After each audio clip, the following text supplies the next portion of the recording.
पंढरपूर पासून अगदी जवळ पंढरपूर ते जुना कासेगाव रस्त्यावर लोटस स्कूल नजीक सागर डेव्हलपर्सच्या माध्यमातून आम्ही घेऊन आलो आहोत ओपन प्लॉटचा भव्य प्रकल्प शिवनगरी. शिवनगरी या ठिकाणी उपलब्ध आहेत अगदी 1 गुंठ्यापासूनचे प्लॉट. यामध्ये अंतर्गत 30 फुटी रस्ते, रस्त्याच्या दोन्ही बाजूला झाडे, पुरेशा प्रकाश व्यवस्थेसाठी स्ट्रीट लाईटची सोय, स्वतंत्र पाण्याचे नळ कनेक्शन, संपूर्ण प्लॉटिंग क्षेत्राला compound, children park, open space, walking track, open gym, तसेच वृद्धांना बसण्यासाठी बाकडे. तर मग सर्व सोयींनी युक्त जुना कासेगाव रस्त्यावरील शिवनगरी येथे प्लॉट बुकिंग साठी आजच संपर्क करा. साईटचा पत्ता लोटस स्कूल पाठीमागे जुना Kasegaon road Pandharpur. Mobile number 7218 74 31 31 7218 17 12 21.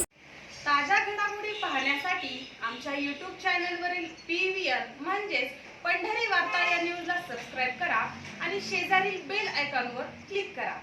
केवळ नोटरी केलेला व स्टॅम्प शुल्क न भरता तयार केलेला विक्री करार कायदेशीर नसून तो न्यायालयात पुरावा म्हणून ग्राह्य धरला जाऊ शकत नाही असे मुंबई हायकोर्टाने म्हटले आहे. यामध्ये मुंबई हायकोर्टात एक प्रकरण दाखल होते व त्या प्रकरणाच्या संदर्भात मुंबई हायकोर्टाने हे स्पष्टीकरण नोंदवले आहे. हे प्रामुख्याने बीडचे प्रकरण होते व यामध्ये बीडच्या सलीम बेग या व्यक्तीने सय्यद नवीद नावाच्या व्यक्तीबरोबर 92.5 लाखामध्ये जमीन विक्रीचा करार केला होता. साधारणपणे 26 जून 2020 रोजी 100 रुपयाच्या स्टॅम्प पेपरवर ताबे इसार पावती या नावाने नोटरी करण्यात आली होती. यामध्ये नवीद यांनी सुरुवातीला 2 लाख रुपये दिले आणि 2 हप्त्यात 22 लाख रुपये दिले.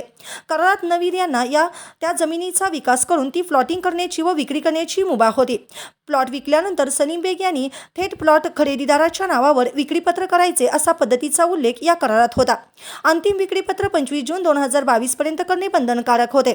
त्यानंतर सय्यद नवीद यांनी राहिलेली रक्कम देण्याची तयारी दाखवली व बेग यांना विक्री करार पूर्ण करण्यास सांगितले. परंतु बेग यांनी मात्र नवीद यांच्यावर आरोप केला की त्यांनी अटी पाळल्या नाहीत व करार पूर्ण करण्यास नकार दिला.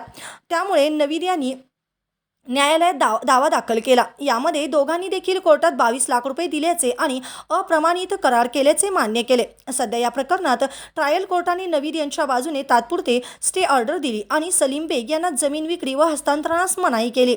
यानंतर बेग यांनी हायकोर्टामध्ये याला आव्हान दिले. यामध्ये बेग यांचा युक्तिवाद होता की ताबे इसार पावती म्हणवला जाणारा दस्तऐवज हा नोंदणीकृत नाही. ते 100 रुपयाच्या स्टॅम्पवर नोटरी केला आहे. यामुळे तो वैध विक्री करार म्हणता येणार नाही आणि पुराव्यादाखल ग्राह्य धरता येणार नाही व युक्तिवाद कोर्टाने मान्य करत नवीद यांच्या बाजूने तात्पुरता स्थगित आदेश रद्द केला.